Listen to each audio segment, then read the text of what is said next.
বাংলাদেশে লুবাবা নামে একটি শিল্পী যিনি গান করে। আমি তার গান শুনেছি, আগেও শুনেছি। আ তার গান অনেক সুন্দর, তার কণ্ঠ অনেক সুন্দর, সে ভালো গাইতে পারে।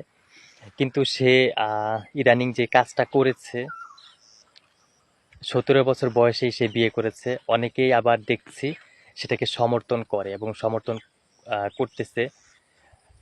আসলে আমার মনে হয় যে সে যে কাজটা করেছে এটা অত্যন্ত অভদ্রতা, বেয়াদবি।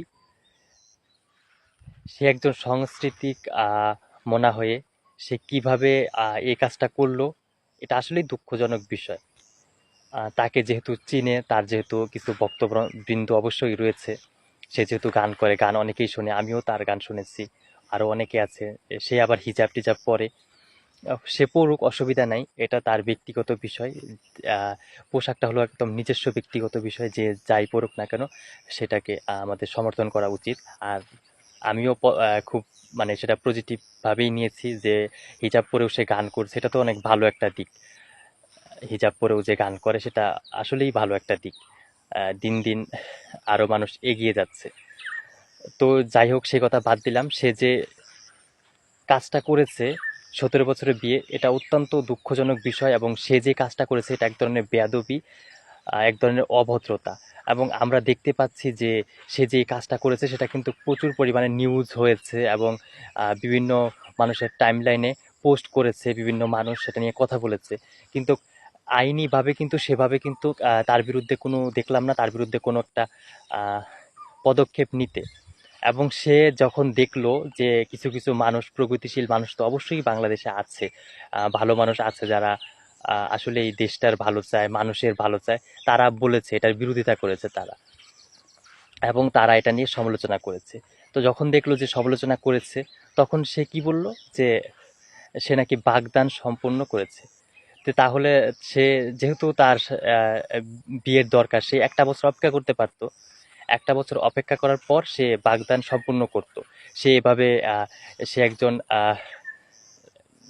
শিল্পী হয়ে সে যে কাজটা করেছে তাকে তো অবশ্যই অনেক মানুষ দেখে, শোনে, বা তার গান যেহেতু শুনে তার ভক্তবৃন্দ অবশ্যই রয়েছে। সেটা তো অস্বীকার করার মতো কিছু নাই।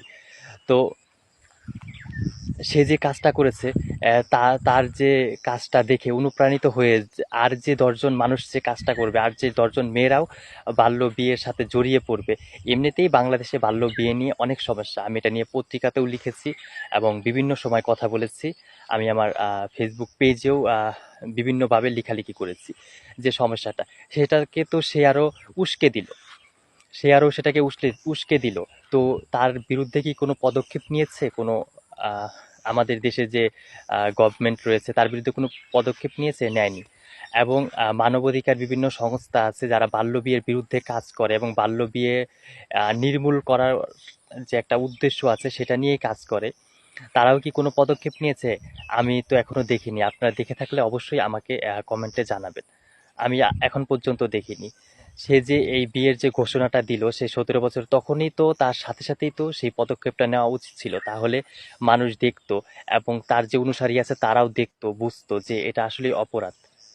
একজন শিল্পী হয়ে, একজন সংস্কৃতি মনা হয়ে সে কিভাবে এই কাজটা করলো, সেই ভালো জানে তার মাথায় কি আছে, সে কি বুঝে এই কাজটা করলো। এই সস্তা জনপ্রিয়তা পাওয়ার জন্যই হয়তো করেছে, যেহেতু বাংলাদেশে মৌলবাদ বা ধর্মান্ধতা বেশি।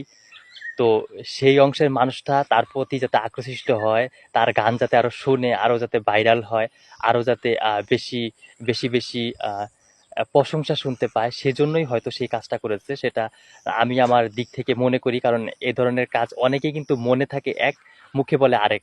কেন? কারণ মনেরটা বললে তো জনপ্রিয়তা অনেকটা কমে যাবে। মুখেরটা, এর জন্য মুখে তারা অন্য কিছু বলে জনপ্রিয়তা পাওয়ার জন্য। আমি আবার সেই শ্রেণীর লোক নয়। আমার মনে যা আছে আমি মুখেও তাই বলি। আ জনপ্রিয়তাকে যদি গুরুত্ব দিতাম তাহলে হয়তো অন্যভাবে কথা বলতাম এবং আবার যে এই যে ভিডিওগুলো আছে সেগুলোর মধ্যে অনেক আ হাজার, হাজার, লক্ষ, লক্ষ ভিউ থাকতো। অনেক কিছুই থাকতো। ধন্যবাদ সবাইকে ভিডিওটা সম্পূর্ণ শেষ করার জন্য ধন্যবাদ।